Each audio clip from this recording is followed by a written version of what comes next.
Hello बच्चों, तो आप सभी का हमारा यूट्यूब चैनल मिशन 2 पे आप लोगों का स्वागत है। तो बच्चों, मैं हूं कैफ सर और आज आप लोग को बताने वाला हूं क्लास 9th के लिए, ठीक है, क्लास 9th के लिए विज्ञान का, ठीक है, साइंस का बच्चों 40 इंपॉर्टेंट क्वेश्चन, ठीक है, वेरी वेरी इंपॉर्टेंट क्वेश्चन है बच्चों आप लोग के एग्जाम के पॉइंट ऑफ व्यू से, ठीक है। तो चलिए फिर ज़्यादा लेट ना करते हम लोग शुरू करते हैं, ठीक है। चलिए इसमें सबसे पहला क्वेश्चन देखिए कि क्या है इंपॉर्टेंट क्वेश्चन आप लोग का पहला, ठीक है। देखिए क्या लिखा हुआ है, वेग में परिवर्तन की दर है, ठीक है। तो वेग में परिवर्तन की दर क्या है बच्चों? चार ऑप्शन दिया हुआ है यहाँ पे, चार विकल्प दिया हुआ है, चाल, वेग, त्वरण, विस्थापन, ठीक है। तो इसका जो राइट आंसर हो जाएगा आप लोग का त्वरण, ठीक है। वेग में परिवर्तन की दर को त्वरण कहते हैं, याद कर लो मेरे बच्चों, ठीक है। चलिए दूसरा सवाल देखते हैं हम लोग। दूसरा सवाल क्या है हमारा, इनमें से कौन सही नहीं है, ठीक है। तो यहाँ पे देखिए चार ऑप्शन दिया हुआ है और सूत्र दिया हुआ है, ठीक है। अब इसमें बताना है कौन सा सही नहीं है, ठीक है। जब आप लोग सही जानोगे तब तो सही नहीं बताओगे, ठीक है। तो आपको सही सबसे पहले जानना होगा, ठीक है। गति का बच्चों 3 फार्मूला है, ठीक है। कितने फार्मूला? 3 फार्मूला, ठीक है, जो कि आपका 3 यहाँ पे दिया हुआ ए, बी और सी में, ठीक है। देखिए पहला फार्मूला क्या है, v बराबर यू प्लस ए टी। दूसरा फार्मूला है s बराबर U T plus half A T square. तीसरा फार्मूला है v स्क्वायर बराबर यू स्क्वायर प्लस 2s, ठीक है। ये 3 फार्मूला है, याद कर लो, ठीक है। और ये चौथा फार्मूला है ना, ये गलत है बच्चों, ठीक है। तो आपको क्या बोल रहा है, कौन सा सही नहीं है? तो ऑप्शन नंबर डी जो है ये सही नहीं है, बाकी ये तीनों जो है सही है, ठीक है। तो आप तीनों याद करना, ठीक है। क्वेश्चन थोड़ा भी पलट सकता है कि आपका इनमें से कौन सही है, तो आप तीनों को याद रखना है और कौन गलत है तब फिर आपको ऑप्शन नंबर डी में मार के और घर आ जाना है, ठीक है। चलिए फिर तीसरा नंबर सवाल देखते हैं हम लोग, ठीक है। क्या लिखा हुआ है तीसरे नंबर सवाल, सार्वत्रिक गुरुत्वीय स्थिरांक जी का एसआई मात्रक क्या है, ठीक है। तो ऑप्शन है मीटर पर सेकंड स्क्वायर, केजी मीटर पर सेकंड, न्यूटन मीटर स्क्वायर पर केजी स्क्वायर या फिर जूल, ठीक है। तो इसका जो राइट आंसर हो जाएगा बच्चों ऑप्शन नंबर सी, ठीक है, न्यूटन मीटर स्क्वायर पर केजी स्क्वायर, ठीक है। जी का एसआई मात्रक न्यूटन मीटर स्क्वायर पर kg square, option number C इसका बिल्कुल राइट हो जाएगा। चलिए 4 नंबर आप सवाल देखेंगे, क्या लिखा हुआ है, जब किसी तरल में किसी वस्तु को डूबने पर तरल द्वारा वस्तु को पर ऊपर की ओर लगने वाला बल क्या कहलाता है, ठीक है। तो गुरुत्वाकर्षण बल, उत्प्लावन बल या फिर चुंबकीय बल, घर्षण बल, ठीक है। तो इसका राइट आंसर जो हो जाएगा बच्चों उत्प्लावन बल, ठीक है, उत्प्लावल बल, ऑप्शन नंबर बी इसका बिल्कुल राइट हो जाएगा। चलिए 5 नंबर सवाल देखेंगे आप लोग, गतिज ऊर्जा का व्यंजक क्या है, ठीक है। तो गतिज ऊर्जा का फार्मूला पूछ रहा है, ठीक है। गतिज ऊर्जा को हम लोग के से डिनोट करते हैं, इसका फार्मूला पूछ रहा है। ऑप्शन है एम जी एच, बी है ऑप्शन 1/2 एम वी स्क्वायर और सी है एफ इंटू एस और डी है W/T, ठीक है।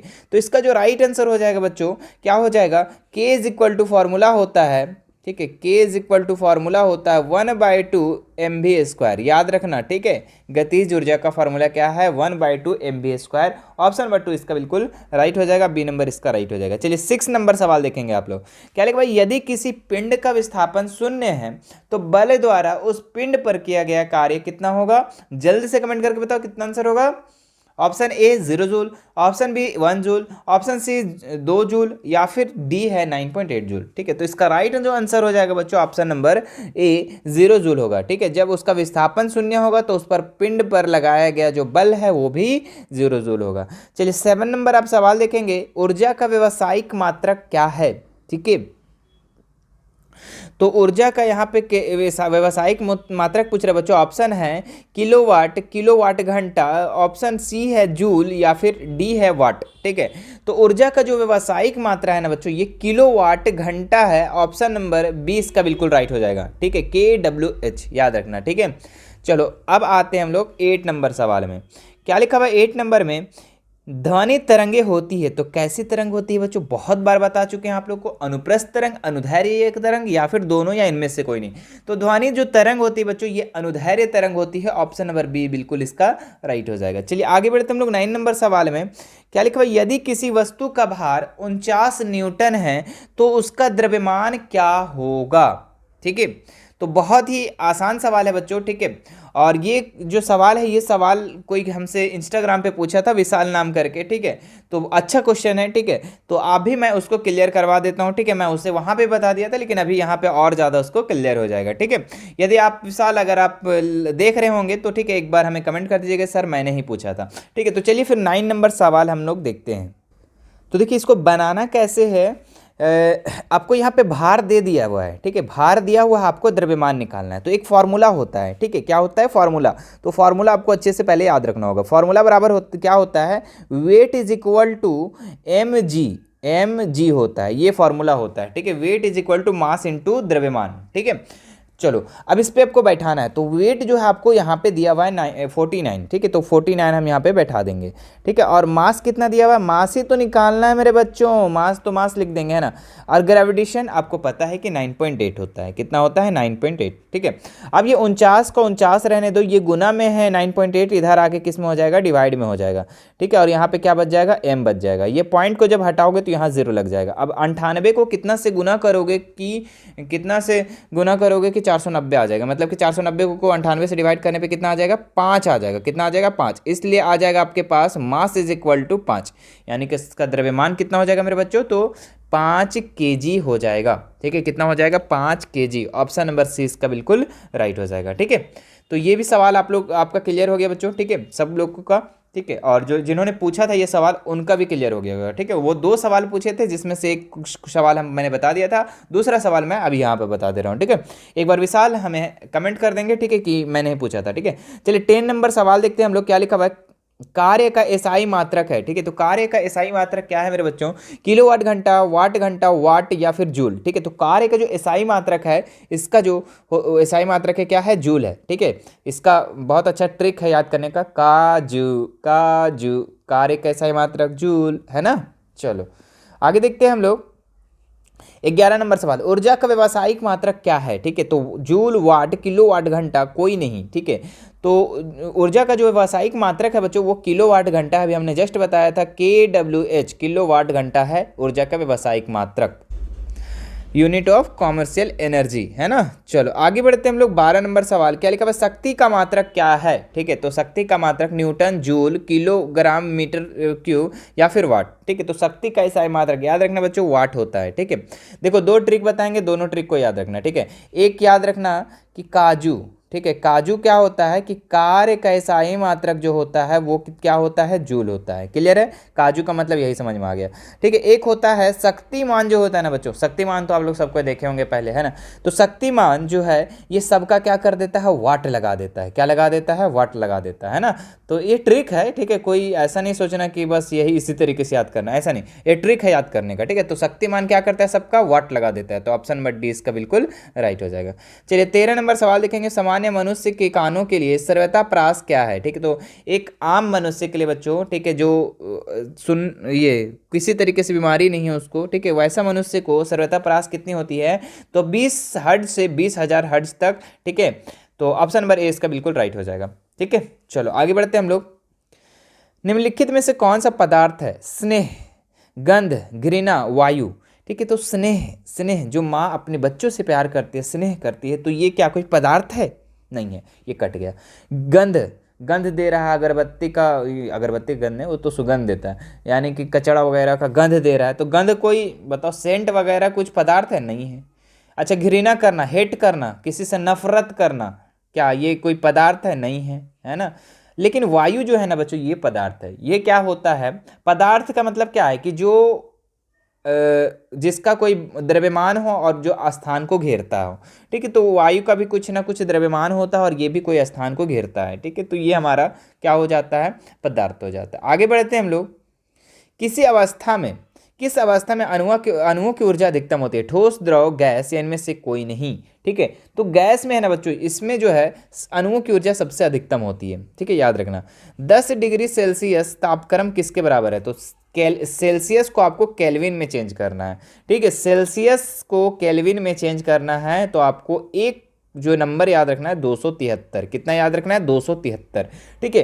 तो अब C से K के तरफ जाएंगे तो आपको प्लस कर देना है 273, और K से जब C के तरफ आएंगे तो माइनस कर देना है 273, ठीक है। देखो छोटा, देखो सी छोटा है के बड़ा है, तो छोटा से जब बड़ा की तरफ जाएंगे तो प्लस कर देना है, और देखो के बड़ा है और सी छोटा है तो छोटा बड़ा से छोटा की तरफ आएंगे तो माइनस कर देना है। और कितना नंबर, तो मात्र 273 को याद रखना, इसी को प्लस और माइनस करना है। तो सेल्सियस से हमको केल्विन में जाना है, क्या करेंगे प्लस कर देंगे 273, तो जोड़ दो कितना हो जाएगा 283। ऑप्शन नंबर 20 का बिल्कुल राइट हो जाएगा।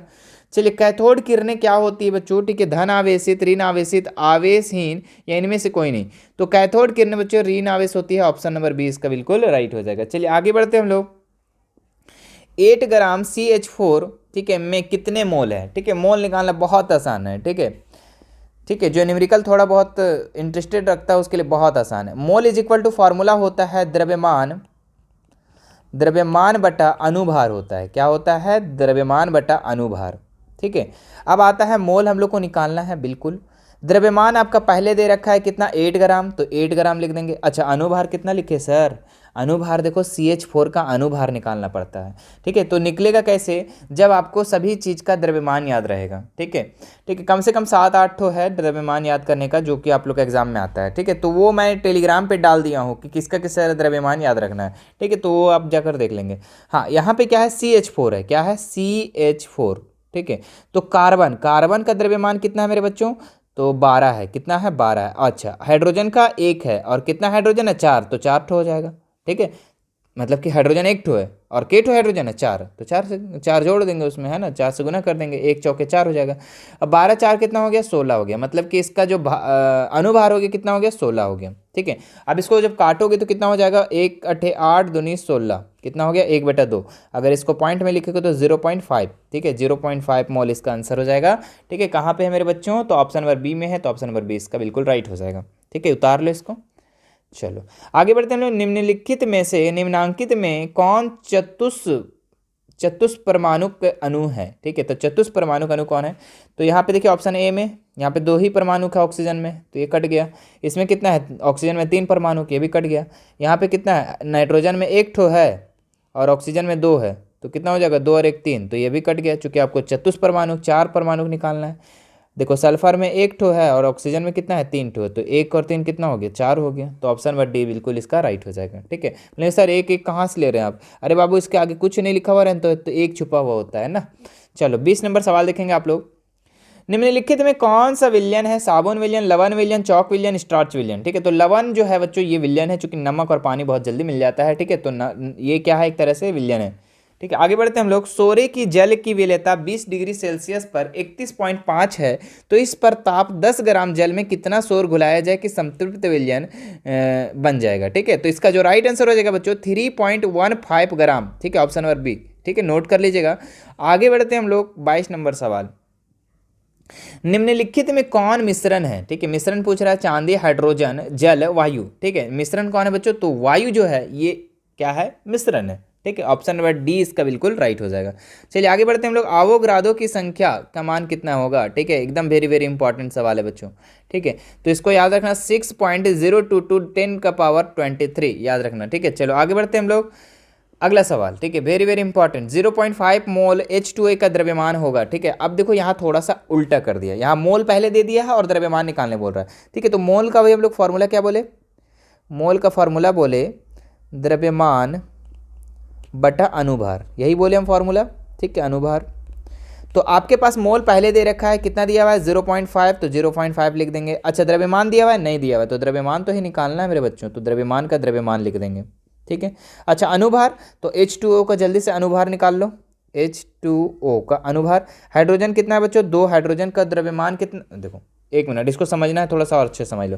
हाइड्रोजन का द्रव्यमान कितना होता है 1, और कितना हाइड्रोजन है 2, तो 2 से गुना कर देंगे तो 2 हो गया, ठीक है। और प्लस ऑक्सीजन का द्रव्यमान कितना होता है मेरे बच्चों, तो 16 होता है, और कितना ऑक्सीजन है 1 हो, तो 1 हो रहेगा, 16 और 2 कितना हो गया 18, मतलब कि इसका अनुभार कितना हो गया 18, ठीक है। अब क्या होगा ये 18 डिवाइड में है, इधर आके इंटू में हो जाएगा, तो 0.5 गुना 18 बराबर द्रव्यमान, द्रव्यमान, ठीक है। अब दोनों को गुना कर दोगे तो कितना हो जाएगा 18 25 90 और 1 पॉइंट के बाद 0 मतलब 9 आ जाएगा, ठीक है। 9 ग्राम इसका राइट आंसर हो जाएगा बच्चों द्रव्यमान, ठीक है। तो 9 ग्राम कहाँ है, ऑप्शन नंबर बी में है, तो ऑप्शन नंबर बी इसका बिल्कुल राइट हो जाएगा, ठीक है। स्क्रीनशॉट लेना चाहते ले सकते हैं। चलिए आगे बढ़ते हैं हम लोग। जल के एक अणु में हाइड्रोजन एवं ऑक्सीजन का भार का अनुपात कितना होगा, तो जल का फार्मूला क्या होता है H2O, ठीक है। तो हाइड्रोजन और ऑक्सीजन, हाइड्रोजन का द्रव्यमान कितना है तो 1 है, और कितना हाइड्रोजन है 2, तो 2 लिख देंगे। और ऑक्सीजन का द्रव्यमान कितना है तो 16 है, तो 1 दूनी 2, 8 दूनी 16, यानी 1:8 इसका आंसर हो जाएगा ऑप्शन नंबर बी, ठीक है।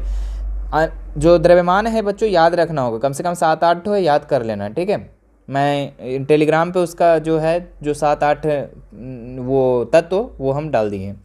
चलिए इसको देखते हैं। इलेक्ट्रॉन सूक्ष्मदर्शी का अधिकतम आवर्धन कितना है बच्चों, तो याद रखना 1000 गुना, ठीक है। चलिए आगे बढ़ते हैं हम लोग। पादप एवं जंतु कोशिका में प्रमुख अंतर क्या है, ठीक है। तो पादप कोशिका और जंतु कोशिका में प्रमुख अंतर अगर हम लोग देखें तो पोषण संबंधी है बच्चों, तो ऑप्शन नंबर ए इसका बिल्कुल राइट हो जाएगा। 28 नंबर सवाल देखते हैं हम लोग। मूंगफली और बादाम के छिलकों में पाए जाते हैं, ठीक है। तो हरित लवक अंतर कोशिकीय स्थान स्क्लेरिड्स, ठीक है, का है यहाँ स्क्लेरिड्स चालनी पट, ठीक है। तो मूंगफली और बादाम के छिलकों में स्क्लेरिड्स पाए जाते हैं बच्चों, ऑप्शन नंबर सी इसका बिल्कुल राइट हो जाएगा। कौर कोशिकाओं में पाया जाता है, क्या पाया जाता है, लैटेक्स, सेलुलोज, सुब्रीन, लिग्नन, ठीक है। तो कौर कोशिकाओं में बच्चों सुब्रीन पाया जाता है, ऑप्शन नंबर सी इसका बिल्कुल राइट हो जाएगा। चलिए आगे देखते हैं हम लोग। क्रांड्रियो ब्लास्ट कोशिकाएं पाई जाती है दृढ़ उत्तक अस्थि में रक्त में, ठीक है। तो कांड्रियो ब्लास्ट जो पाया जाता है बच्चों ये उपास्थि में पाया जाता है, ऑप्शन नंबर सी इसका बिल्कुल राइट हो जाएगा, ठीक है। चलिए आगे देखते हैं हम लोग। ज्वाला कोशिकाएं पाई जाती है, ठीक है। तो कहाँ पाई जाती है बच्चों, टेप वर्म में, गोल कृमि, कीट में, जोंक में, ठीक है। तो ज्वाला कोशिकाएं बच्चों कीट में पाई जाती है, जो चपटी तरीके से जो जंतु होती है बच्चों उसमें पाई जाती है, तो याद रखना। आगे देखते हैं हम लोग। मेंढक क्या है, उभयचर, सरीसृप, कृमि या आंथ्रोपॉड, ठीक है। तो हमने बहुत बार बता चुका है कि मेंढक क्या है, एक उभयचर है, ठीक है, उभयचर जीव है, ऑप्शन नंबर ए इसका बिल्कुल राइट हो जाएगा। 33 नंबर आप सवाल देखेंगे। एनीलिडा में पाए जाने वाले उत्सर्जन तंत्र को कहते हैं गुर्दा, नेफ्रेडिया, ऑस्टियोल, स्प्रे क्या लिखा बजे स्प्रेकिल, ठीक है। तो इसका राइट आंसर हो जाएगा एनीलिडा किसमें उत्सर्जन तंत्र पाए जाते हैं, कि एनीलिडा पाए जाने वाले उत्सर्जन तंत्र को क्या कहते हैं, नेफ्रिडिया कहते हैं, ऑप्शन नंबर बी इसका बिल्कुल राइट हो जाएगा। एक विश्वव्यापी बीमारी मतलब कि पूरा विश्व बीमारी, वर्ल्ड है ना। तो क्या है यहाँ पे, टीबी, हैजा, सिर दर्द, एड्स। तो एड्स जो है बच्चों ये विश्वव्यापी बीमारी है, ठीक है, याद रखना। एक संक्रामक रोग है, ठीक है। तो संक्रामक रोग क्या है, यहाँ हृदय रोग, कैंसर, कुष्ठ रोग, हैजा। तो संक्रामक रोग क्या होता है मेरे बच्चों वो भी याद रखना होगा, ठीक है। उत्तर आपको दिख रहा है ना, चलो कोई बात नहीं। तो संक्रामक रोग यहाँ पे क्या होता है कि एक शरीर से दूसरे शरीर में फैलना वाले रोग को हम लोग क्या कहते हैं, संक्रामक रोग। तो हैजा जो है ना ये आपका संक्रामक रोग होता है, ठीक है। चलिए आगे बढ़ते हैं हम लोग। क्या लिखा हुआ है, कौन सा प्राकृतिक संपदा नहीं है, ठीक है। तो बताना है प्राकृतिक संपदा, खेत, जल, वायु, कोयला। तो जल भी आपका प्राकृतिक देन है, वायु भी है, कोयला भी है प्राकृतिक देन, लेकिन खेत न है बच्चों ये मानो इसको खुद बनाया है, ठीक है। हाँ बोलेंगे सर खेत कैसे बनाया, खेत तो प्राकृतिक द्वारा देन है, नहीं बाबू। जमीन जो है ना, भूमि अगर बोलता ना, भूमि बोलता तब हमारा प्राकृतिक संपदा हो जाता है, लेकिन यहाँ खेत बोला, खेत तो हम लोग खुद बनाते हैं ना, ऑप्शन नंबर ए इसका बिल्कुल राइट हो जाएगा। ओजोन क्या है बच्चों, द्रव है, वाष्प है, ठोस है, गैस है। तो ओजोन एक गैस है बच्चों, याद रखना, ऑप्शन नंबर डी इसका बिल्कुल राइट हो जाएगा। एक प्राकृतिक संपदा है जल, वायु, मिट्टी, सभी, ठीक है। तो प्राकृतिक संपदा जल भी है, वायु भी है और मिट्टी भी है, तो सभी इसका राइट आंसर हो जाएगा, ऑप्शन नंबर डी इसका बिल्कुल राइट हो जाएगा। ईडीपी क्या है बच्चों, ठीक है, धूमक, उर्वरक, हार्मोन, प्रतिजैविक, ठीक है। तो ईडीपी जो है बच्चों ये धूमक है, ऑप्शन नंबर ए इसका बिल्कुल राइट हो जाएगा। जंतु जगत में सबसे अधिक विकसित समूह है, ठीक है।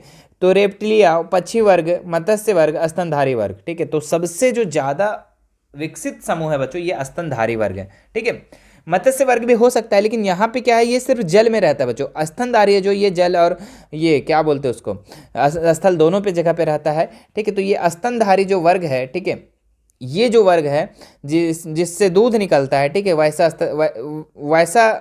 वर्ग जो जीव जंतु दूध देती है वो स्तनधारी वर्ग कहलाती है, और ये जो है जंतु जगत में सबसे अधिक समूह है, ठीक है। तो ये था बच्चों आप लोग का 40 इंपॉर्टेंट सवाल। मुझे आशा है कि आप सभी को ये वीडियो बहुत पसंद आया होगा, ठीक है, और सारा क्वेश्चन आप लोग को बहुत अच्छे तरीके से समझ में आया होगा, ठीक है। मैं कोशिश करता हूँ बच्चों कि आप लोग को सारा क्वेश्चन है समझ में आए, ठीक है। रटने का जरूरत नहीं, देखो रटना भी चाहिए कहीं कहीं पे, हर जगह रटने का ये नहीं है, ठीक है, कहीं कहीं समझ करके भी आप लोग को काम करना चाहिए, ठीक है। तो बाकी फिर ये समझ में आ गया होगा, ठीक है। और बाकी बहुत सारे इस चैनल पे आप लोग को इंपॉर्टेंट क्वेश्चन दिया जा रहा है, ठीक है। तो आप हमारे चैनल पे अगर नए होंगे तो सब्सक्राइब करके बेल आइकन बटन को भी ज़रूर प्रेस कर लें, ठीक है, ताकि मेरी नेक्स्ट वीडियो जैसे आए आपको पास नोटिफिकेशन चला जाए, ठीक है। तो आप सब्सक्राइब कर लीजिएगा, ठीक है, और सभी लोगों को शेयर कर दीजिए बच्चों। आप लोग को थोड़ी सी एक सपोर्ट की ज़रूरत है, ठीक है। आप अगर सपोर्ट करते हैं तो मैं भी आप लोग को सपोर्ट करता हूँ, ठीक है। चलिए फिर मिलते हैं नेक्स्ट वीडियो में। Thank you so much.